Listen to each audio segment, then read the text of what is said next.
may yuridillahu bihi khairan yufaqihu fid din. Biasa yang ngaji di pesantren dulu kitab kuning itu pojok bagian atas tuh ada tulisan kecil, man yuridillahu bihi khairan yufaqihu fid din. Siapa yang Allah kehendaki kebaikan, siapa yang Allah berkahi hidupnya hari ini, maka dia hari ini pasti suka ngaji, suka berilmu. Jadi cek, kata Sayyidatuna Aisyah, tidaklah bertambah hariku melainkan bertambah ilmuku. Nah, sudah begitu belum? Sudah begitu belum? Ya, tenang, ada YouTube.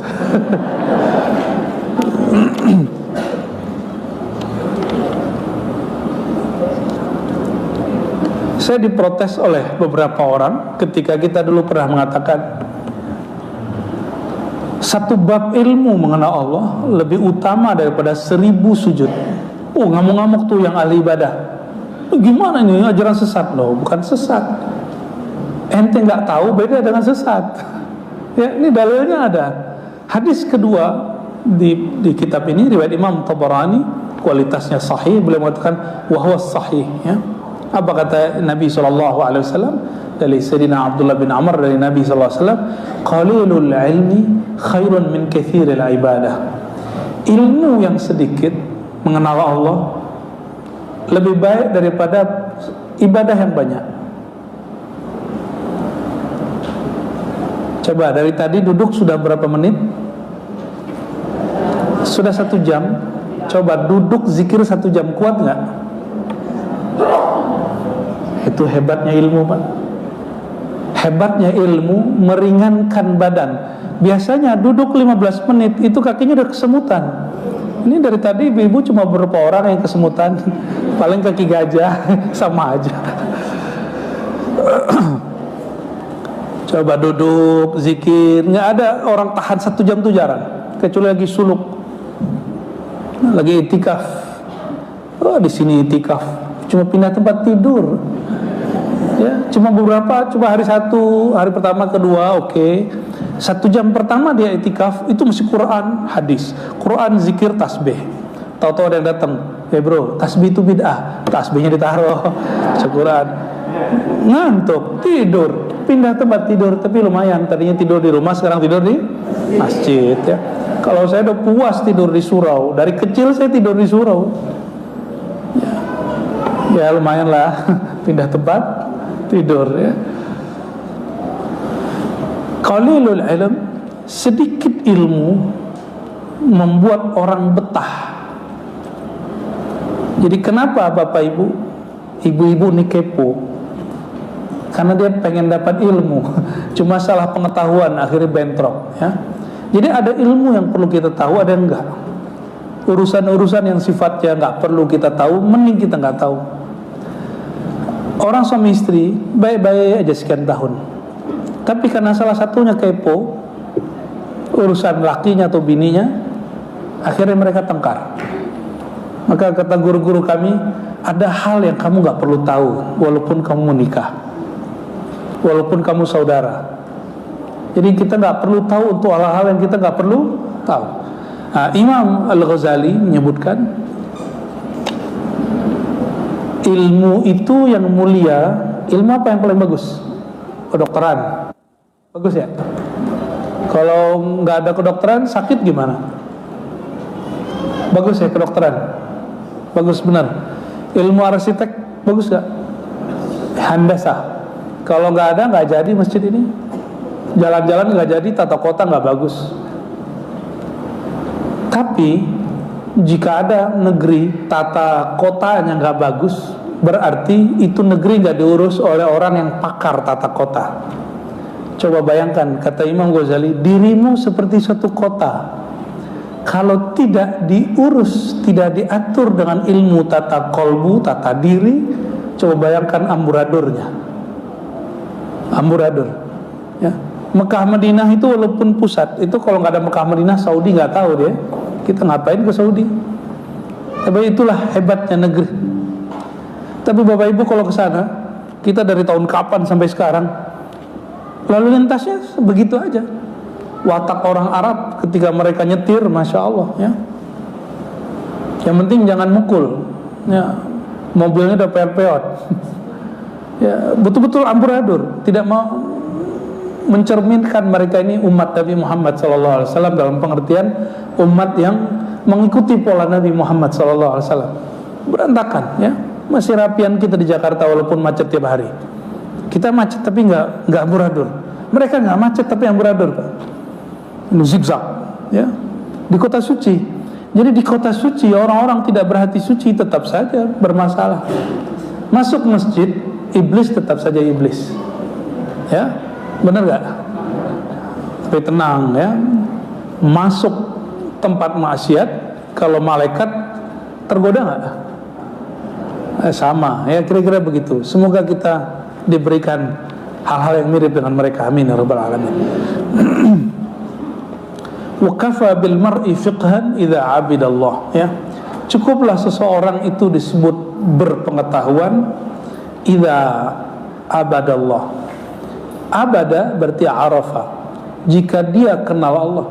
Cukuplah orang itu disebut berpengetahuan jika dia kenal Allah ya. Untuk menguasai satu negeri, dulu ada misionaris datang ke Nias untuk menguasai Pulau Nias. Si misionaris ini menikahi anak kepala suku, maka Pulau Nias langsung kemudian berhasil dikristenkan. Itu baru di dunia, Pak. Baru di dunia. Para habaib baik zaman-zaman asyraf ya, sayyid dulu sebelum habaib Hadramaut datang, mereka awal datang ke negeri ini, itu langsung yang mereka tuju pasar, lalu penguasa. Maka dari dulu seperti Sunan Ampel itu dia bukan hanya sebagai ulama, tapi juga orang yang memerintah di negeri itu. Itu buah dari apa? Mereka menguasai pemerintahan, menguasai pasar, modalnya, lalu menguasai pemerintahan, akhirnya menguasai umatnya. Nah, kalau manusia mengenal Allah, yang punya dunia ini siapa? Allah. Kira-kira dunianya datang nggak? Kita datang ke rumah orang kaya, datang ke rumah orang kaya, PDKT ke satpamnya atau PDKT ke yang punya? Kayaknya belagu bener, ternyata yang dideketin security-nya. Maaf mas, saya bukan yang punya. Tapi kalau dekat sama yang punya gimana? Nanti masuk, apa kata dia? Udah kamu makan apa saja yang kamu mau. Ini tuh kamar, pilih mana kamar yang kamu mau. Paham gak maksudnya? Orang kalau kenal Allah, apa kata Allah? Wahai hambaku, ini dunia itu rendah. Kamu ambil susu kamu, yang penting kamu kenal aku. Jadi kapan Allah mempercayakan dunia kepada makhluk? Kalau Allah sudah percaya, orang ini tidak akan terpedaya oleh dunia. Gitu. Saya mau nitip motor ke seseorang, tapi saya curiga nih orang suka maling motor, mungkin nggak? Ntar dia bilang setelah sebulan, kapan kamu nitip ke saya? Ini punya saya ini. Kan sekarang bisa aja ya BPKB-nya diganti kan. Kita nggak akan nitip barang kepada orang yang khianat. Barangkali itulah Allah tidak akan titip dunia kecuali kepada orang yang Allah percaya dia tidak khianat. Terus mungkin pertanyaannya, kenapa ada orang kaya dan dia tidak menyembah Allah? Itu mereka bukan kaya, mereka mengira dirinya kaya. Coba lihat orang kaya kan enak-enak aja di rumah, sampai sekarang dia enggak kok, masih keluyuran cari ini cari itu, enggak, masih sibuk, bahkan masih korupsi.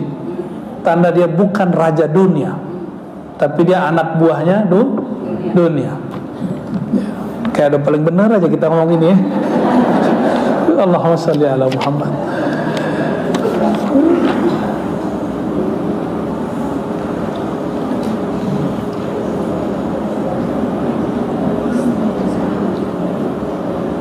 Ini banyak riwayat-riwayat yang lain ya, riwayat yang Ibnu Abdul Bar ya.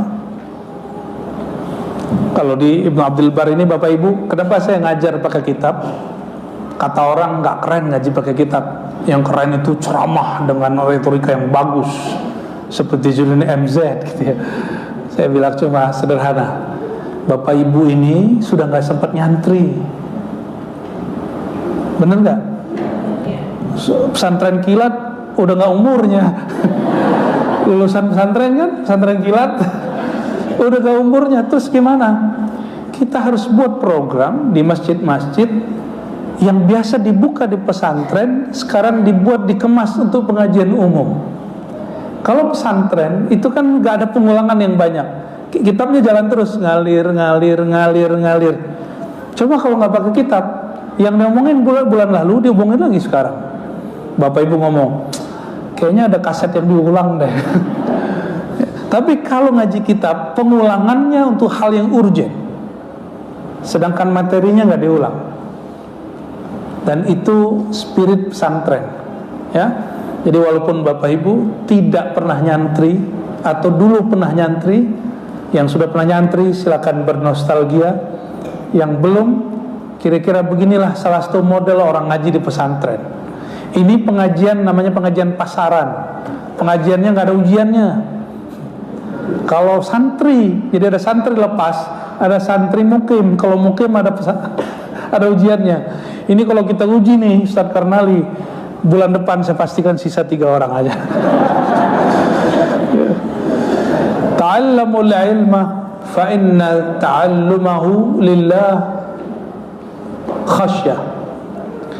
Pelajarilah ilmu. Siapa yang pelajari ilmu karena Allah akan menumbuhkan rasa segan kepada Allah, rasa takut kepada Allah ya. Wa talabuhu ibadah. Datang ke sini dihitungnya sama seperti ibadah, seperti sholat, seperti haji, seperti umrah. Ya, ada yang datang pakai motor, pakai mobil, pakai angkot. Ada yang pakai jalan kaki nggak? Beneran, jalan kaki dari parkiran ke sini. Pintar bener ya. Wa muzakaratuhu tasbih. Apa tasbihnya orang lagi ngaji? Ketika dia muzakarah. Muzakarah itu saling mengingat, membaca, mengulang-ulang, itu muzakarahnya. Wal bahsu anhu jihad. Membahas satu persoalan dalam ilmu dinilai sama dengan jihad. Itulah asbabnya kenapa Imam Nawawi, murid dari pengarang kitab ini, ketika orang-orang anak-anak muda semuanya perang, waktu itu perang dinasti Saljuk, beliau mengatakan saya punya jihad sendiri. Maka pemerintah di zaman itu memilah, ini kelompok santri nggak ikut pergi, mengikuti pola Sayyidina Abu Bakar As-Siddiq yang khawatir ketika para penghafal Quran ikut jihad dan mereka dikabarkan terancam mati. Semenjak saat itu ulama-ulama kita dispesialkan bagi ulama para ahli ilmu, mereka tidak diikut sertakan dalam jihad kecuali mereka mau. Ya. Jadi mutalaah, mengkaji suatu pembahasan dalam bab keilmuan kepada Allah, hitungannya sama dengan jihad ya. Wa ta'limuhu liman la ya'lamuhu shadaqah ya. Mengajarkan kepada yang tidak tahu disebut sedekah. Nah, Bapak Ibu nggak mungkin jadi ustadz seperti Ustadz Karnali toh. Maka bagaimana caranya? Pulang ke rumah, berbagi dengan anak ya, nggak usah berbagi di Facebook, kecuali berbagi link kajian. Kenapa? Kalau yang bukan guru berperilaku seperti guru, jadinya menggelikan. Orang bukan motivator terus buat kalimat motivasi di Facebook, di Instagram, itu geli gitu bacanya. Paham nggak maksudnya? Tapi kalau dia seorang motivator, dia seorang coach, dia seorang master di bidang itu, dia ngomong bidang itu, walaupun ustadz pasti mau denger. Saya nih diceramain Pak Dokter, saya tetap iya Pak Dokter, iya Pak Dokter, padahal kita gurunya gitu. Tapi giliran di majelis kita jadi gurunya. Emang harus begitu. Saya mah tukang, kalau tukang bilang ini salah pasang nih Pak Ustadz, kita bilang oh gitu Pak ya, iya aja kita ikut. Ya. Jadi kalau yang ngomong ustadz ngomong, wah ini yang bener begini nih Pak Tukang, lucu nggak? Ya, semennya kurang nih Pak Tukang. Itulah Nabi nyontohin di zaman dulu ketika melewati kebun-kebun, apa kata Nabi? Coba kalian bercocok tanam dengan cara ini, cara itu, dirubah caranya. Nabi lagi melakon namanya dalam bahasa kita hari ini. Lagi melakonkan, jika kita bukan ahlinya lalu melakoni sesuatu yang bukan ahli, pasti gagal. Benar, tahun depan mereka gagal panen. Ternyata Nabi cuma pengen ngasih pengkalam. Nahnu antum a'lamu bi umuri dunakum, kalian mengerti urusan kalian. Jadi Nabi memberikan porsi-porsi. Ya, porsi-porsi. Jadi Bapak Ibu, tolong ya, yang bukan ustadz, bukan motivator, bukan coach, jangan sok-sokan menjadi pemberi motivasi. Tapi kalau memang punya basic di situ, silakan. Ya, bukan dokter tuh. Ya, sebagian mungkin ada yang dokter. Jangan ngeresepin penyakit orang. Ya, nanti orang tambah sakit. Nah, ta'lim, kenapa mengajarkan sharing ilmu itu sedekah? Karena dia mempelajari ilmu itu bertahun-tahun lalu dia share secara cuma-cuma. Maka disebut ta'limuhu lima la ya'lamuhu shadaqah. Mengajarkan satu ilmu yang dia peroleh bertahun-tahun, ikut training, ikut sekolah, lalu dia bagi cuma-cuma, itu sedekah. Maka sedekah ini ada sedekah materi, ada sedekah materi. Berarti yang bisa sedekah ilmu tidak hanya ulama. Ahli ilmu apa bisa dia sharing ilmunya. Nah, Bapak Ibu punya kuliah apa dulu, boleh sharing ilmu tentang itu. Atau pernah ikut training apa, atau kepakarannya apa di luar bidangnya itu, silakan sharingnya itu. Tapi jangan coba-coba sharing surga neraka ya, nanti diketawain orang.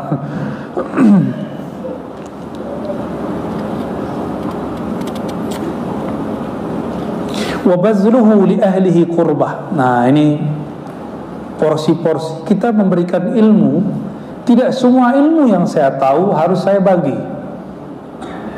Wa bazluhu li ahlihi qurbatun.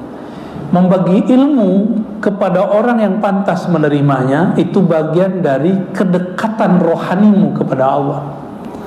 Jadi ada ilmu yang bisa kita bagi umum, ada ilmu yang kita baginya cuma khas. Selama pandemi, orang-orang ditakut-takuti semua dengan berita pandemi, benar nggak? Orang kena COVID, dan betul-betul menakutkan. Batuk di zaman itu lebih hina daripada kentut. Benar-benar nggak waras. Ya, orang nggak mau lagi deket, orang nggak mau lagi salaman. Saya lihat alhamdulillah pagi ini semuanya waras ya. Udah nggak takut lagi deket-deket. Alhamdulillah saya selama pandemi masih ngaji. Tapi kami ngaji keluar jam 12 malam, pulang sebelum subuh. Jadi supaya penjaganya nggak ada. Semua jalan disekat. Jam 12 yang jaga udah tidur, kami keluar. Komplek-komplek semuanya. Yang paling pertama kena kan Depok. Tahun 2020 saya masih tinggal di Depok, masih bolak-balik. Masya Allah, ya, betul-betul nggak waras. Yang waras cuma orang-orang yang hatinya diberi cahaya oleh Allah SWT. Kami biasa duduk ya, kalau jam 12 sampai jam 3 biasa duduk, salam-salaman, seperti kita tabarukan ya, cium tangan dengan guru, ya menjadi orang yang waras seperti biasa. Maka ketika orang pandemi, rohaninya nyusut semua. Apalagi ketika isolasi mandiri, masih ingat? Ada yang pernah diisolasi mandiri? Banyak. Atau ada yang kena pandemi dan ketakutan. Di saat itu banyak orang yang mati bukan karena pandemi, tapi mati karena ketakutan. Ya, kecemasan itu bagian dari syirik khafi. Maka saya dapat perintah, Ar-Razi, kamu sebar ilmu ma'rifatullah. Karena itulah vaksin yang sebenar-benarnya vaksin. Maka kita bagilah ilmu ma'rifat yang selama ini nggak dibuka-buka orang. Maka ada beberapa kiai datang kepada kami terus ngomong, kenapa ente buka ilmu begini? Ini saya dulu ngajinya 12 malam. Ya sama, saya ngajinya 12 malam. Terus kenapa ente buka? Kiai, kalau kita nggak buka, kiai mati. Siapa yang tahu ilmu ini? Ini saya buka ilmu ini. Yang paham pasti cuma orang yang lebih paham aja. Tenang aja kiai gitu. Jadi yang akan nyimak kajian kita cuma orang-orang yang kolbunya dibuka oleh Allah Subhanahu wa taala. Ya. Terus saya ngomong gini, Pak Kiai, di saat vaksin belum turun, orang semua cemas. Untuk menghilangkan cemas nggak bisa pakai duit, nggak bisa pakai obat. Ngilangin cemas pakai apa? Energi rohani. Selama ini kan yang merusak dari luar, sekarang kuatkan dari dalam. Yang merusak dari berita, maka kuatkan. Nah, kita kemudian buat konten-konten positif bersama Bang Do di Cafe Rumi waktu itu, ya, dan teman-teman Ribat. Kita buat kajian terus, rekam terus, ya. Saya biasanya nggak terbiasa kajian-kajian itu semuanya di live kan. Terpaksa kita live kan aja, salah bener. Nanti kalau salah kita perbaiki, ya. Hajar aja terus, alhamdulillah berbuah. Ya, ketika kita istiqomah, banyaklah orang alhamdulillah mulai melek ma'rifatullah. Jadi pandemi itu bagi saya suluk COVID, ya. Kalau dalam bahasa Arab COVID itu pakai khafid, ya. Allah yang maha menundukkan.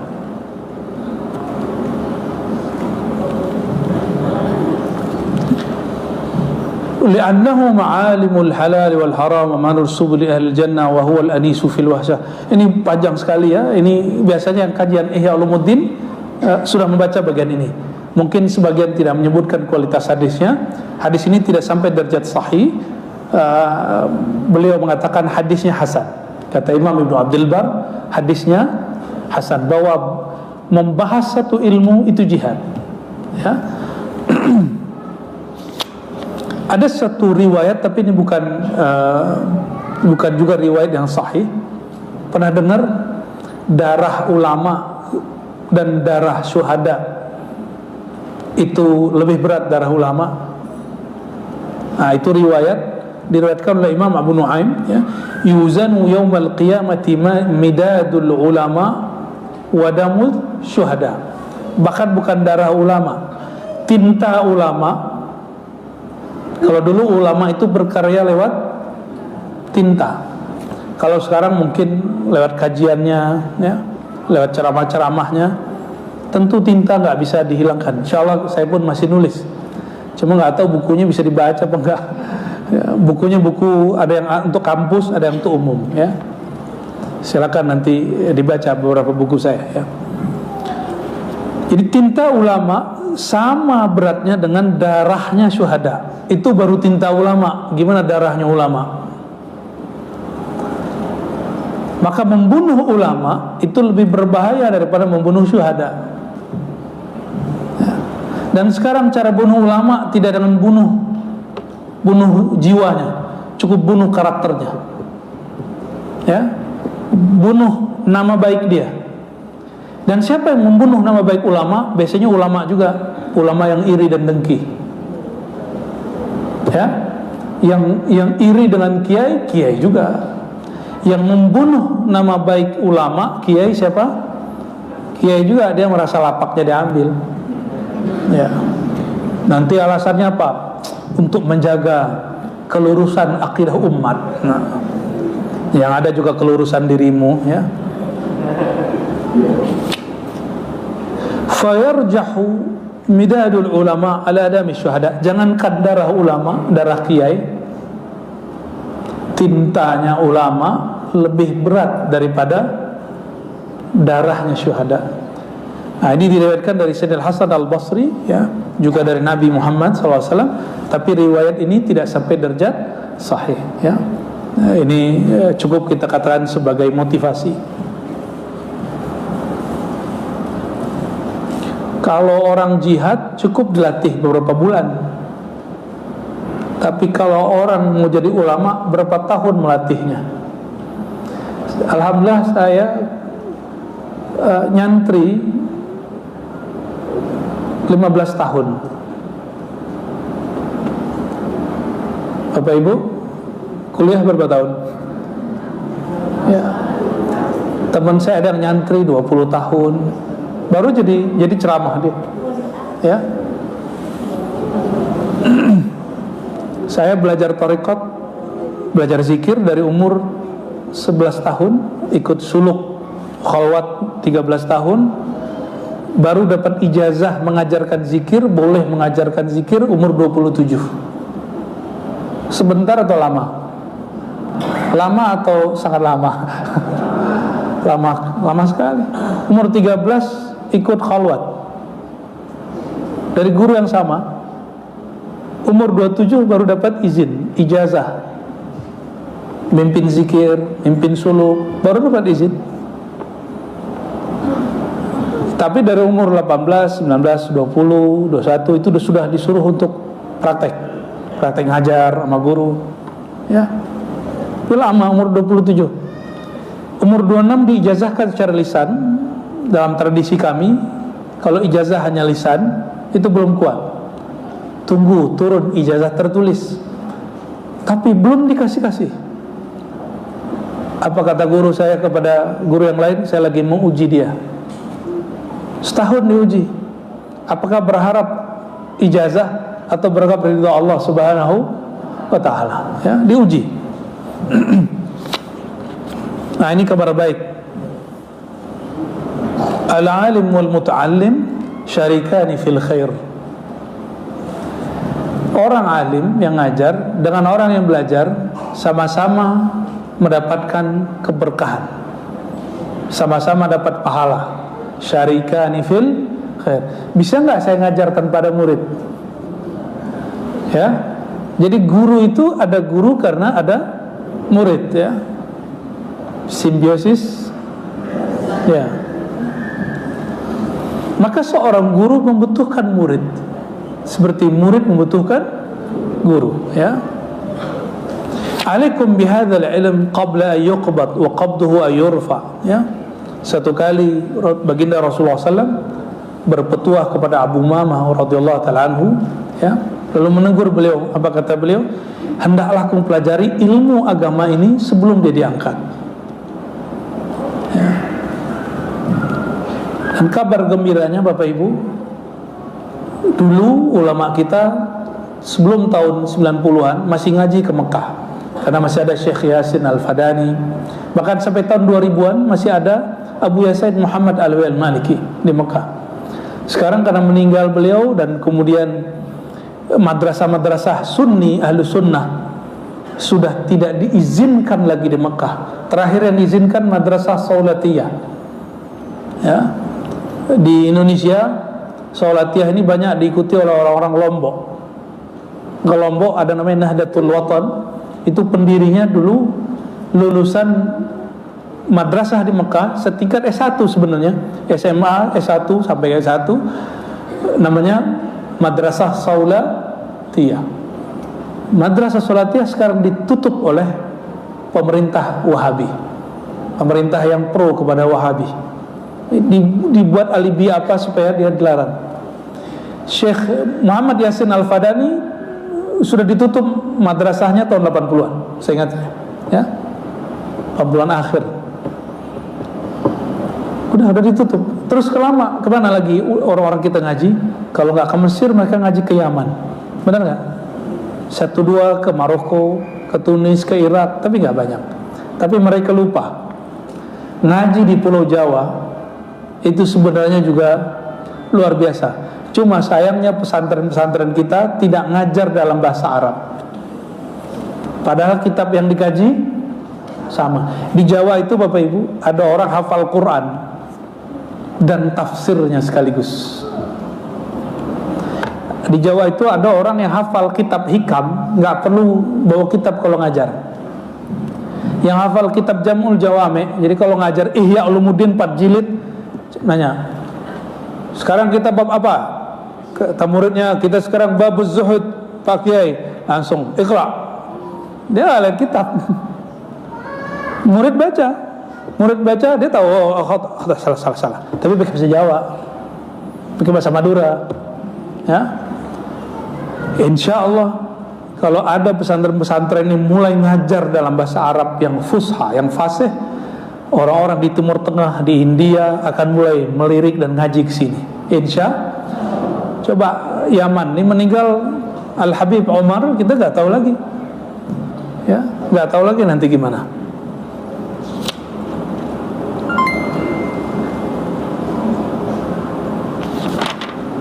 Nah, ini semua tentang keutamaan-keutamaan ulama dan ilmu. Ada satu hadis penutup yang mau saya bacakan. Kita ada tanya jawab, Ustaz? Ada ya? Gak usah tanya jawab kali ya, baca hadis aja ya. Ya, kadang tanya jawab pertanyaan juga nggak jelas.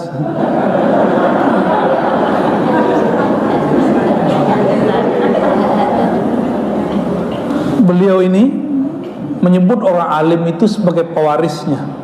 Maka ketika ada orang alim, ada ahli ibadah, kata beliau, orang alim itu perumpamaan aku, sedangkan ahli ibadah itu kalian kebanyakan. Lebih mulia Nabi atau umat Nabi Muhammad SAW? Kenapa orang kemudian memuliakan ulama? Karena dia mewakili baginda Nabi Muhammad SAW, ya. Maka ada satu poin yang kita dapat dari ulama. Ini beda dengan ahli ibadah. Ahli ibadah, dia hanya memberi syafaat untuk dirinya sendiri.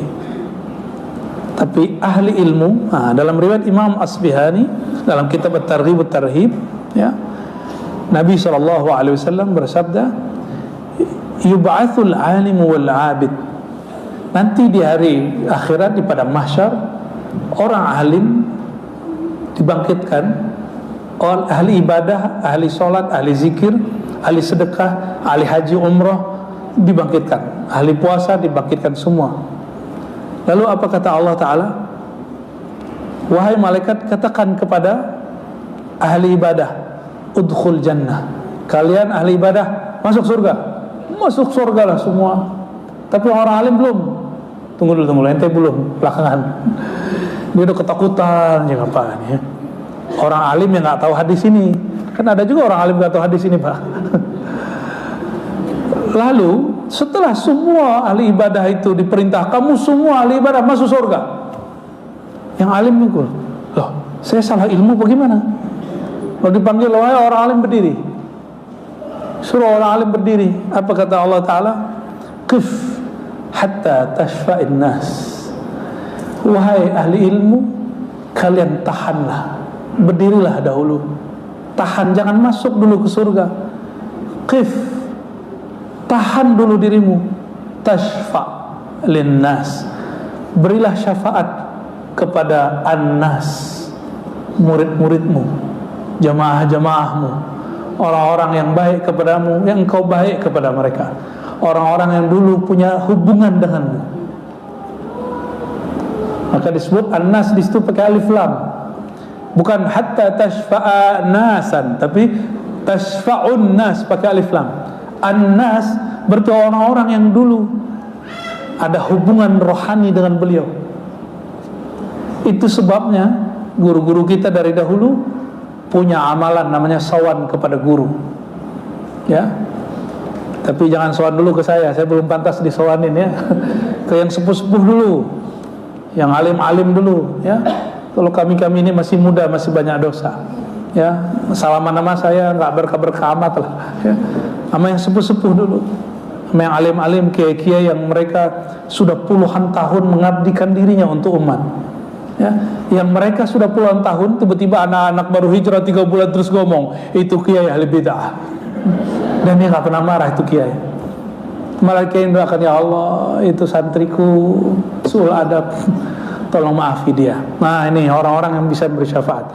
Jadi yang mau dapat memberi syafaat, orang alim yang fi qalbihi rahmah, di dalam kolbunya ada rahmat. Ada orang yang merasa alim tapi kolbunya isinya laknat, laknat itu nggak bisa ngasih syafaat, nggak bisa ngasih syafaat, Pak. Karena syafaat itu hanya milik orang yang punya rahmat, yaitu Sayyidina Muhammad SAW. Maka kenapa saya sebutkan hadis di depan tadi? Hadis apa? Orang alim seperti aku, kata Nabi.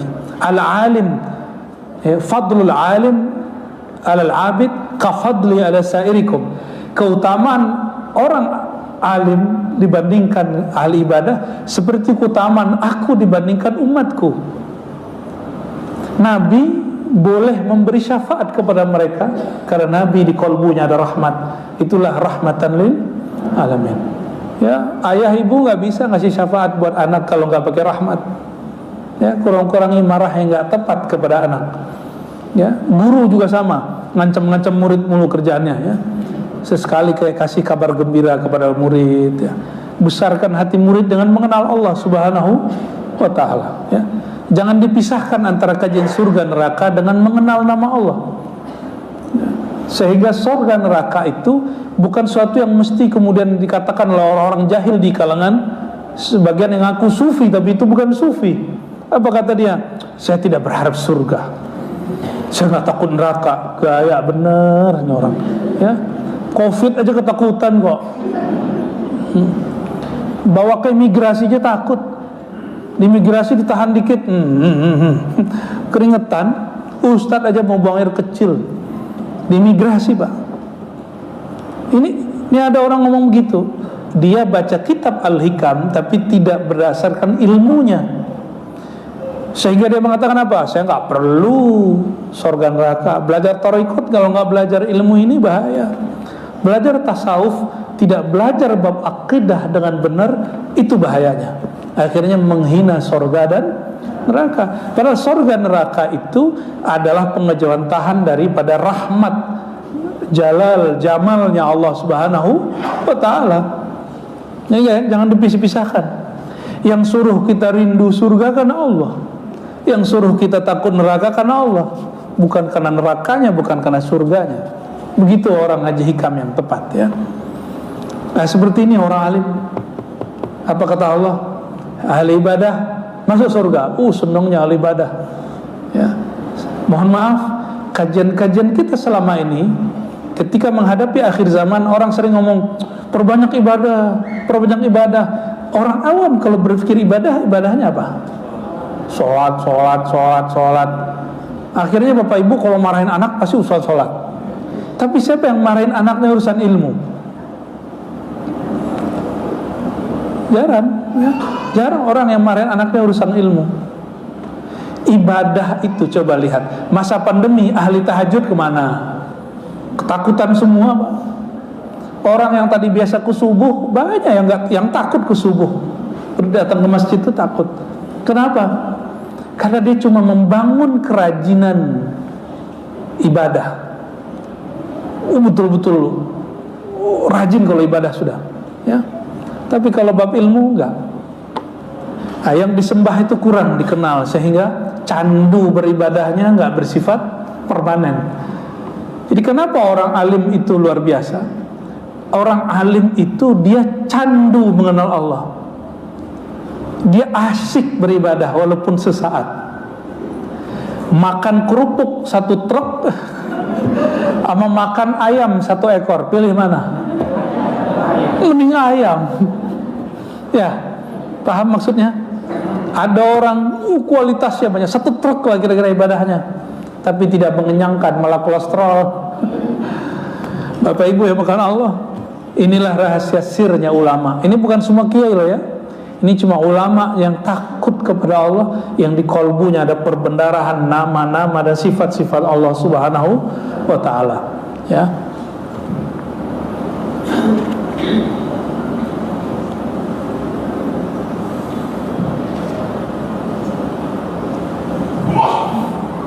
Lalu di hadis ini, ya, nanti di hari kiamat ada kalimat begini: idza qa'ada ala kursihi li fasli ibadihi. Apabila Allah Ta'ala nanti duduk di atas kursinya. Nah, kalimat ini oleh ulama ahlu sunnah pecah 2. Satu mentakwil, bukan duduk. Nah, ini orang yang ngotot, bukan duduk. Itu karena khawatir orang awam membayangkan Allah itu duduk. Tapi saya sudah berikan kata kunci, Bapak Ibu. Allah itu benda atau bukan? Allah itu makhluk atau bukan? Kalau Allah bukan benda, maka disebut duduk, bukan duduk begini. Hanya Allah yang tahu maknanya. Itu akidah Ahlussunnah yang saya anut, ya. Hanya Allah yang tahu apa yang disebut duduk di sini, dan tidak usah ditakwil, karena takwil di situ tidak penting, hanya bikin capek lelah sini. Summa stawa 'alal arsy, lalu Allah bersemayam di atas aras. Nggak usah bayangin Allah duduk di atas arsy. Cukup katakan hanya Allah yang tahu bagaimana dia bersemayam. Gitu ya. Kenapa? Dia bukan benda. Benda menempati satu tempat. Allah bukan benda. Dia pencipta tempat, pencipta benda. Maka jika disebut bersemayam tidak menempati, tidaklah duduk dalam pemahaman kita. Hanya Allah yang faham maksudnya. Jadi nanti kalau ketemu ayat hadis begitu, cukup katakan di hati, kami beriman kepada Allah, Allah lebih tahu maknanya. Ya, itu yang disebut ya akidah Imam Syafi'i. Imam Syafi'i ditanya mengenai kata istiwa, apa kata beliau? Alama aradahullah wa rasuluh. Hanya Allah yang tahu maksudnya dan juga Rasulnya. Ya, sallallahu alaihi wasallam. Allah nanti berkalam, Inni lam aj'al ilmi wa hilmi fikum illa wa ana urid an aghfira lakum. Ya. Tidaklah aku menjadikan ilmuku dan hilmi, kesantunanku, kelembutanku. Maka tadi saya katakan, Bapak Ibu masih ingat, orang alim yang disebut memberi syafaat itu yang ada rahmat di kalbunya. Dan rahmat ini itu disebut bahasa ekspresinya hilm, santun. Hilmi, kesantunan, ya. Lam aj'al ilmi wa hilmi fikum illa wa ana uridu an aghfira lakum. Ingin diampuni Allah semua dosanya? Benar. Tanpa perlu kemudian beramal macam-macam. Ini amal paling tinggi. Ya. Tidaklah aku ampuni kalian kecuali dengan cara aku titipkan ilmu dan kesantunan, kelembutan di kalbumu. Maka boleh saya sebut ummah maghfirah, umat yang diberi ampun oleh Allah, itu umat yang diberi ilmu plus kesantunan. Hari ini banyak orang suka ngaji tapi tidak santun, berarti dia belum diberi ampunan. Ya, maka saya berharap untuk diri saya sendiri dan kita semua yang hadir, semoga Allah berikan al-ilmu wal hilm, ilmu dan kesantunan, diberi ilmu dan diberi kelembutan hati. Amin ya rabbal alamin. Ya, barangkali itu. Gimana Ustaz? Kayaknya ada tanya jawab juga ya. Beliau udah kode-kode nih.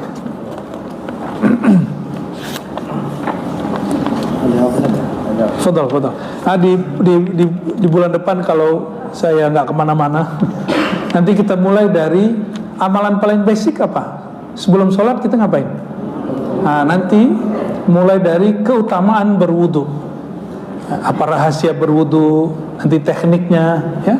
Nanti kita share hadis-hadisnya, insya Allah. Terima kasih atas penjelasannya, kajiannya. Mungkin dari antara apa yang beliau sampaikan ada suatu hal yang ingin diminta penjelasannya atau ada pertanyaan lain, kami persilahkan. Itu satu atau satu ya, Pak Mehmet dan kemudian silakan.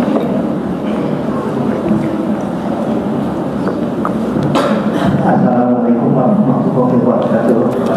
Iya, yang saya hormati dan saya cintai. Ya. Bukan pertanyaan barangkali besar. Ini menyangkut kerinduan kami jamaah Masjid Abu Hatim. Kami terus terang jadi komplain terus. Jadi Ustaz Haji kemana? Dia pakai bed gitu kan? Nggak kemana-mana. Jadi akhirnya saya minta besar Ustaz Karang itu. Coba deketin Ustaz Buya Araji gitu. Jadi kami mohon kepada yang berhormat Buya. Saya mau nyapres Pak. Untuk mohon hormat untuk meluangkan waktu setidaknya. Satu kali ini Pak, syukur-syukur lebih. Insyaallah. Terima kasih, itu saya cuma mewakili teman-teman dari jemaah hati gitu. Minta dihormat untuk setiap bulan dijalankan. Terima kasih dari saya. Wassalamualaikum warahmatullahi wabarakatuh. Assalamualaikum warahmatullahi wabarakatuh. Ini mah muridnya Pak Anom nih. Kasihan, banyak Pak siapa namanya? Lupa aku. Mengajarkan kalau kita lagi di ruang hilang semua apa yang ada pada kita maupun dunia ini, yang ada hanyalah kita sama Allah, bahkan kita sendiri juga mana. Nah, dari mana suka cari Rasulullah kemana nih? Mohon penjelasan. Baik. Kita kalau zikir itu dari Rasulullah bukan? Terus seseorang berzikir tidak mungkin dia berzikir kecuali dengan zikir yang Rasulullah ajarkan.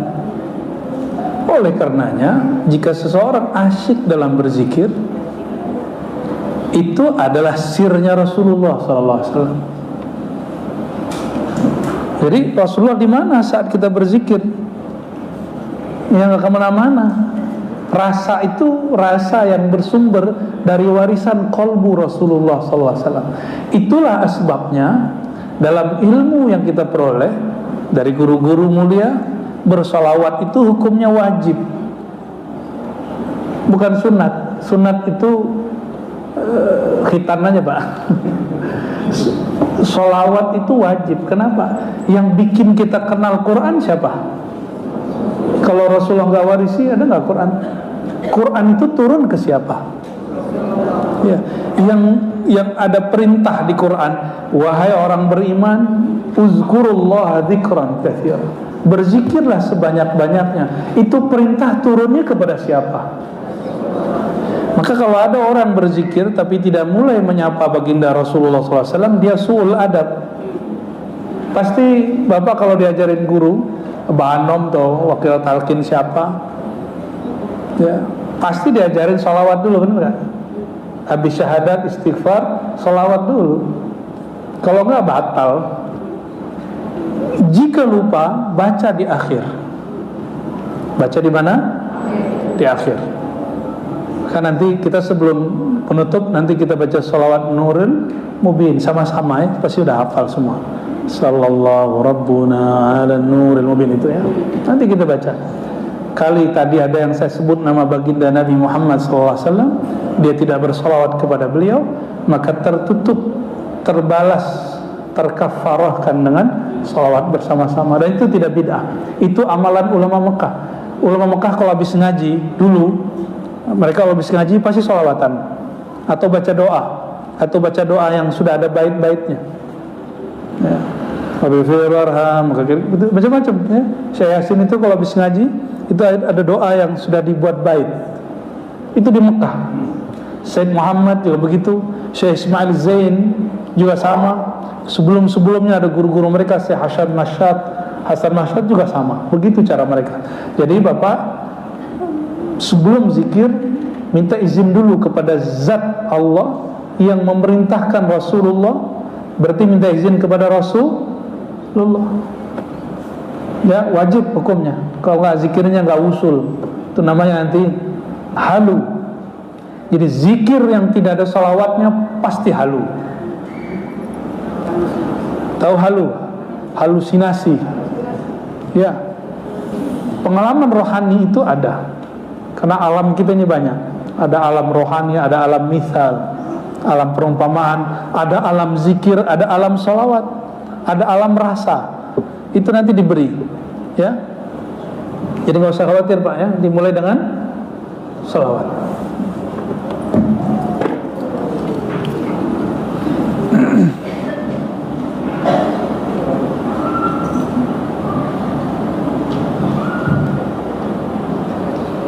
Bismillahirrahmanirrahim. Terima kasih Ustaz. Assalamualaikum warahmatullahi wabarakatuh. Assalamualaikum warahmatullahi wabarakatuh. Mohon maaf kalau pertanyaannya tadi banyak yang juga susah dimengerti Ustaz. Tapi saya ini orang awam. Ya, jadi kalau kita dengar tadi salah satu yang saya ambil adalah keutamaan ulama. Saya sebenarnya pengen juga Ustaz jadi ulama. Tapi mengerti dulu apa sih sebenarnya arti ulama. Karena saya orang umum, saya biasanya banyak melihat di Wikipedia. Gitu. Kalau Wikipedia di sini yang disebut ulama adalah orang-orang berilmu para sarjana merupakan orang-orang yang memiliki dan ahli dalam ilmu agama dan ilmu umum lainnya yang berkaitan dengan kemaslahatan umat. Nah, kemudian disampaikan juga bahwa di Indonesia orang yang disebut ulama ialah orang-orang yang memiliki keahlian dalam bidang agama, terutama fikih, serta orang yang memiliki integritas moral, akhlak yang baik, dan melebur dengan umat, utamanya lapisan masyarakat bawah. Tadi Ustaz juga menyampaikan di surat Al-Fatir ayat 28 yang di dalamnya isinya sesungguhnya yang takut kepada Allah di antara hamba-hambanya hanyalah ulama. Ya, tadi Ustaz juga soalnya menyampaikan banyak juga ulama yang membunuh karakter ulama lainnya. Apakah ini ulama juga, Ustaz? Itu aja barangkali, Ustaz. Terima kasih. Assalamualaikum warahmatullahi wabarakatuh. Baik, Imam Ghazali mengikuti langkah dari Imam Abu Talib Al-Makki. Abu Talib Al-Makki punya kitab judulnya Qutul Qulub, makanan hati. Imam Ghazali kembangkan dalam kitab judulnya Ihya Ulumuddin. Apa kata beliau berdua? Ulama itu sudah mengalami kemerosotan makna. Dulu yang disebut ulama, fuqaha, siapapun yang kenal Allah, orang yang kenal hukum-hukum Allah, orang yang kenal sir Rasulullah sallallahu alaihi wasallam, maka mereka sudah enggak sempat ngurusin kolbu orang, dia ngurusin kolbunya. Tapi belakangan kata fuqaha, kata ulama merosot. Ulama itu, kenapa kamu ingin jadi ulama? Karena jadi ulama nanti bisa jadi qadhi. Kalau sekarang orang kalau pengen jadi ustadz, pengen jadi YouTuber, ya, pengen masyhur di YouTube. Saya kasih tahu Bapak Ibu, saya tidak punya channel YouTube satupun. Ya, saya nggak punya satupun channel YouTube. Jadi kalau Bapak Ibu lihat, itu orang-orang aja yang buat. Itu murid-murid jamaah, kawan. Maka saya tidak pernah larang orang meliput kajian saya, karena kita nggak ada kajian kita yang aneh, kecuali saya mengajarkan yang aneh-aneh. Tapi ada orang yang menganggap itu aneh, ya nggak apa-apa. Yang justru menganggap itu aneh, teman-teman kita sebagian kecil yang kata dirinya dia juga ustadz, dia mursyid gitu.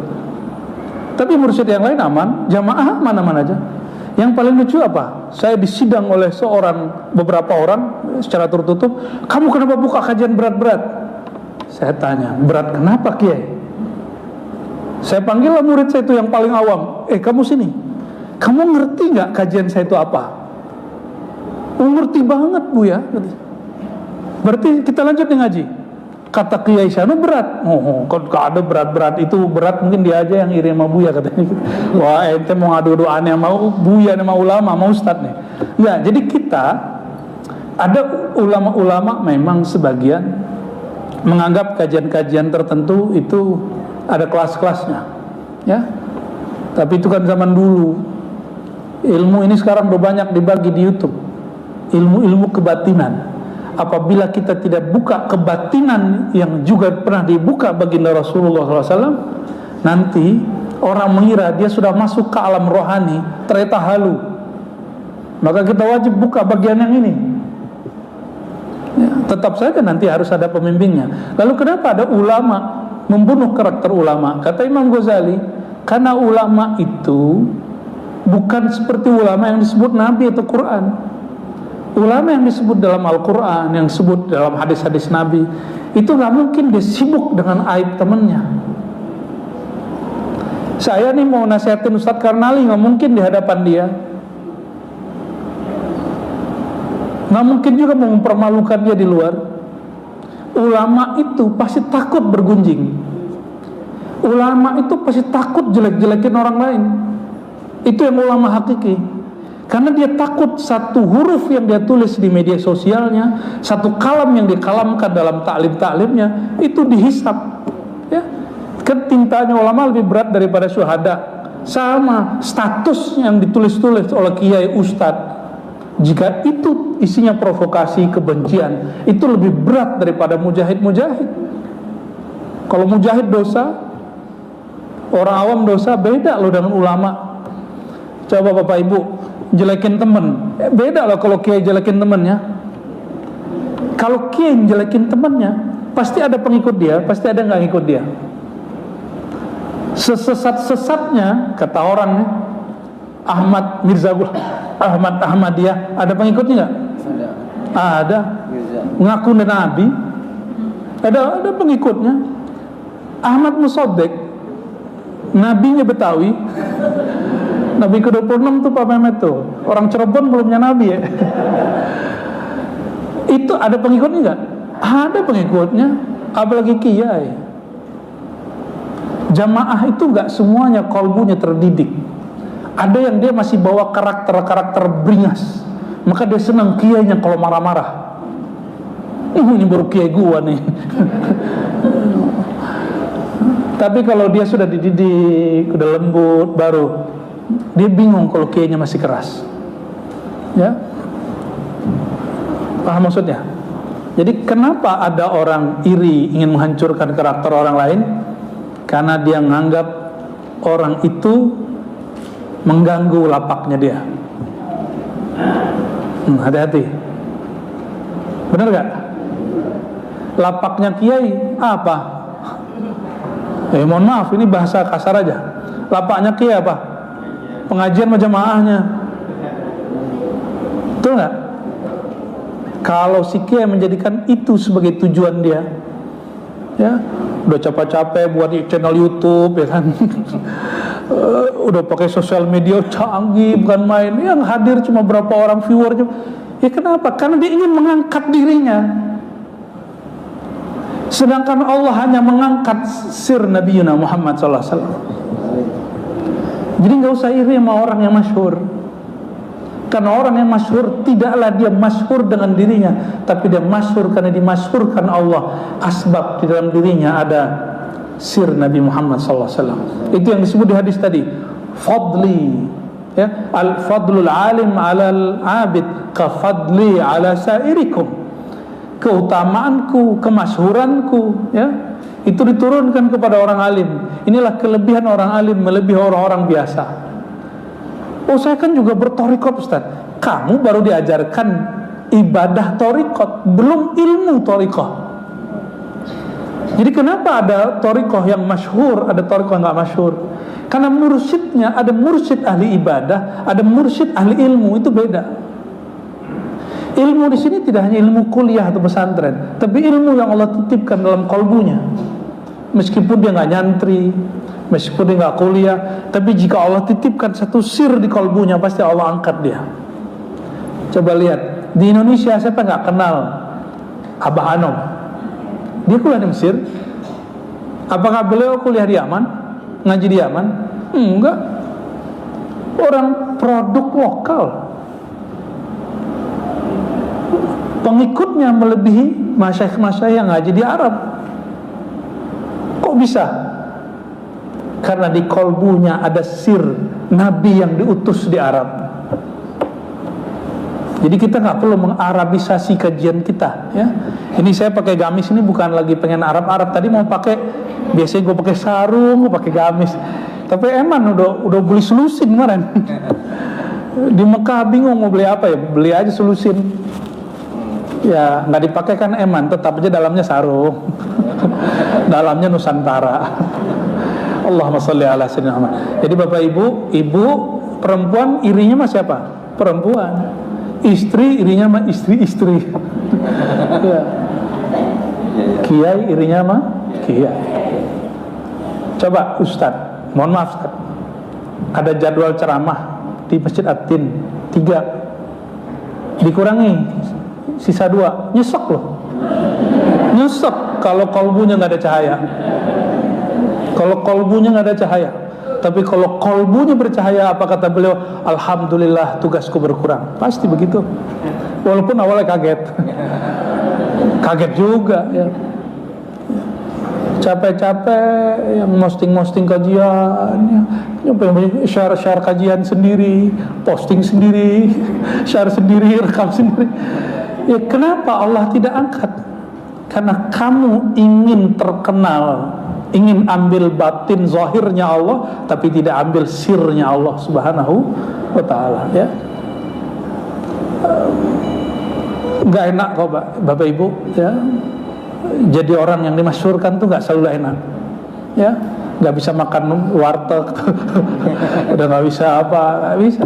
Lagi mau nyuap, minta foto, nggak seru banget tuh begitu kan? Kan jelek kalau kita kalau lagi makan di foto, ya.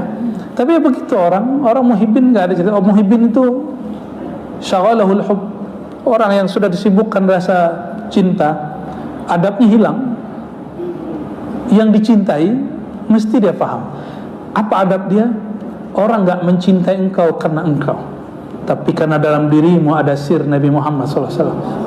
Maka guru itu dicintai oleh muridnya karena dia mewarisi nur Nabi Muhammad SAW. Jadi guru-guru yang masyhur, kiai-kiai yang Allah masyhur, nggak usah GR, biasa aja.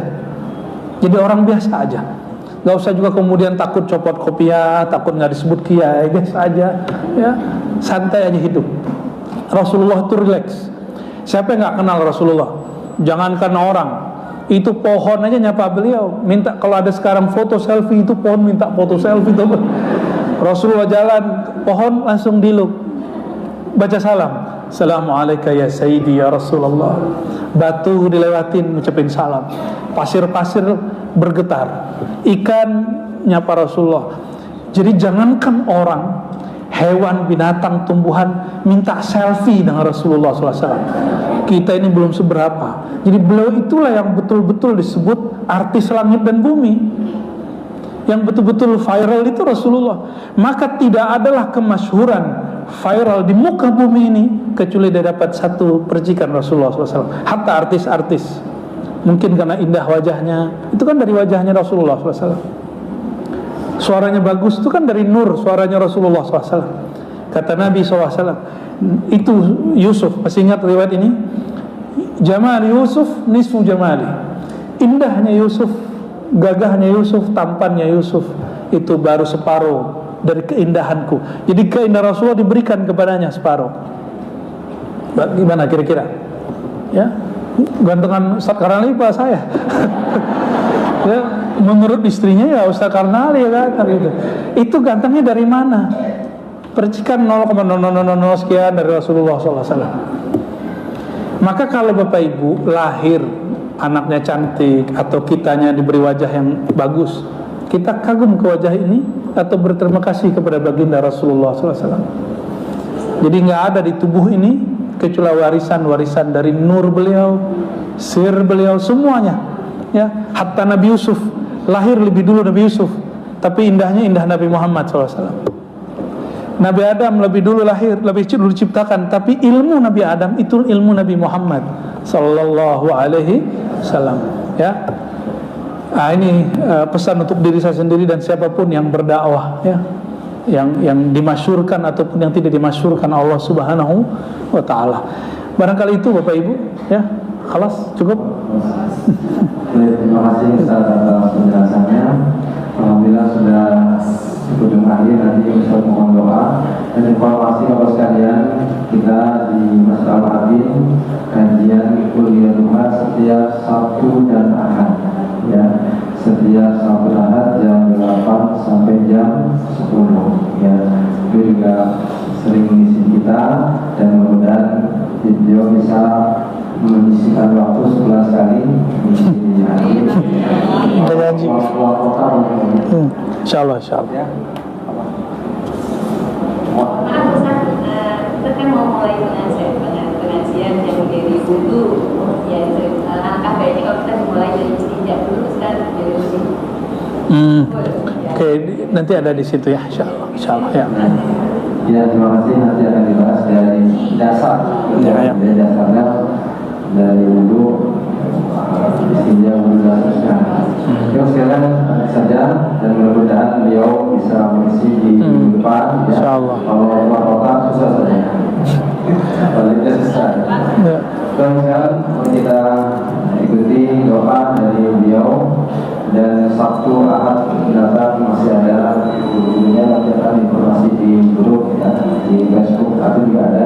Masjid Makin itu ada update penceramahannya siapa di Facebook Masjid Al-Madin, IG ada, di website juga ada.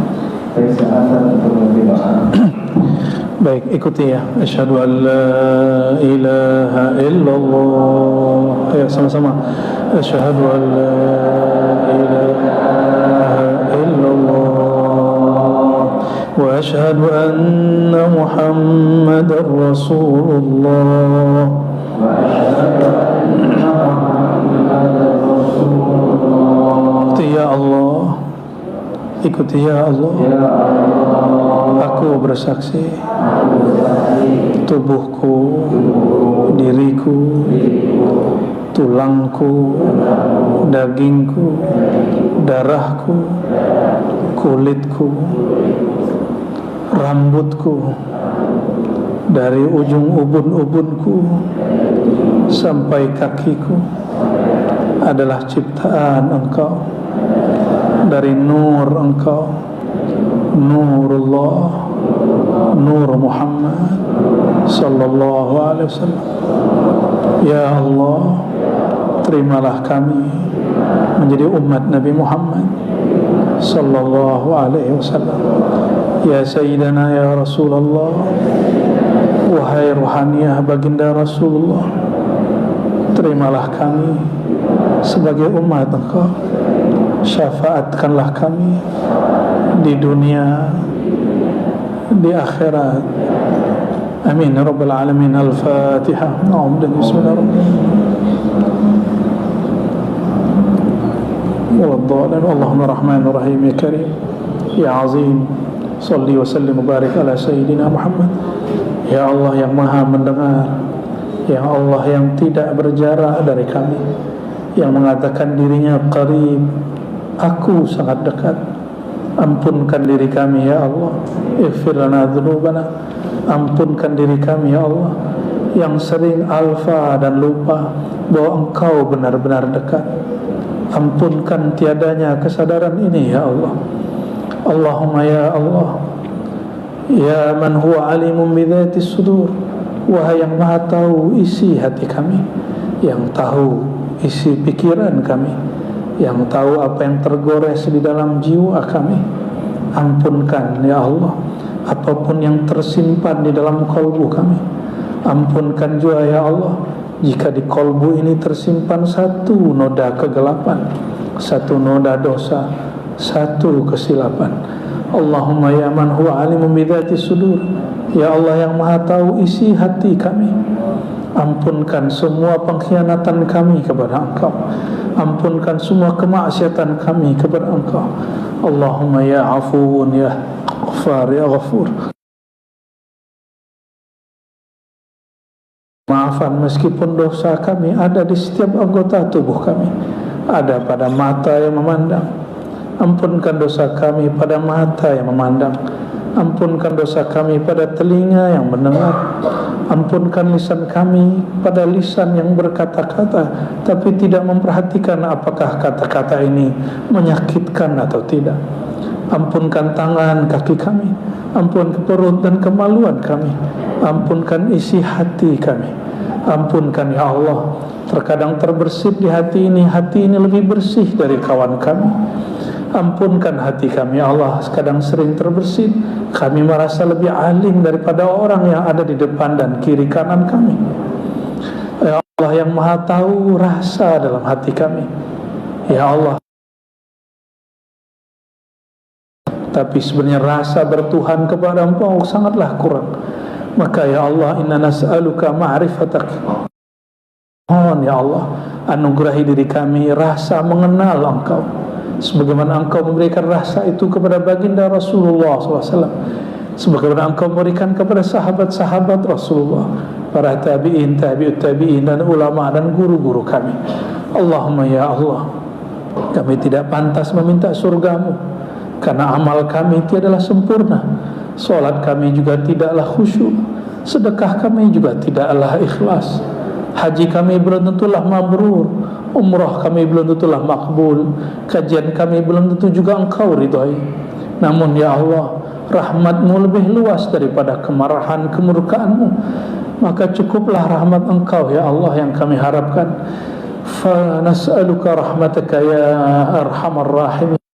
Allahumma ya Allah, jangan hanya rahmati kami yang hadir, rahmati juga keluarga kami, orang tua kami, ayah bunda kami, kakek dan nenek kami, orang-orang yang berjasa kepada kami, guru-guru kami, bahkan tetangga kami. Ampunkan dosa kami kepada tetangga-tetangga kami ya Allah, baik tetangga di alam yang nyata ataupun alam yang maya. Allahumma ya Allah, ampunkan juga dosa-dosa kami, dan rahmatilah orang-orang yang pernah membantu kami, baik dalam urusan dunia ataupun akhirat ya Allah. Allahumma ya Allah, irhamna warham kulla man sami'a maqalatina. Ya Allah, rahmati kami dan siapapun yang mendengarkan kajian ini, jauhkah dia, dekatkah dia. Ya Allah, rahmati juga orang-orang yang pernah memimpin negeri ini, meskipun mereka pernah salah dan silap, mereka terjebak kepada kezaliman. Ampunkan, tutuplah aib mereka, munculkanlah kebaikan-kebaikan mereka. Allahumma arham umara'ana wa ulama'ana. Ya Allah, rahmati ulama kami dan umara kami, rahmati ulama kami yang memimpin agama ini, rahmati umara kami yang memimpin negeri kami. Allahumma ansurna wal mujahidin. Ya Allah, bantulah kami berjuang, bantulah orang-orang yang sedang memperjuangkan agama ini, bantulah orang-orang yang memperjuangkan kedamaian negeri kami. Ya Allah, satu nikmat yang sering kami lupakan ya Allah, nikmat negeri yang damai, nikmat negeri yang subur. Ya Allah, tambahkanlah kedamaian, tambahkanlah kesuburan untuk negeri ini. Jadikan kami ulama-ulamanya, orang-orangnya, rakyatnya, umaranya mensyukuri nikmat kedamaian ini, dan tambahkanlah ya Allah. Rabbana atina fid dunya hasanah. Ya Allah, kami memohon hasanah, kebaikan di dunia, yaitu kebaikan ilmu, kebaikan bersama orang-orang yang soleh, kebaikan mengenal Engkau di dunia, mengenal Rasulullah SAW sebelum kami wafat. Wa fil akhirati hasanah, berikan kami juga ya Allah kebaikan di akhirat, yaitu mendapatkan syafaat baginda Rasulullah SAW. Allahumma salli wa sallim wa barik ala Sayyidina Muhammad wa ala alihi wa ashabihi ajma'in walhamdulillahi rabbil alamin.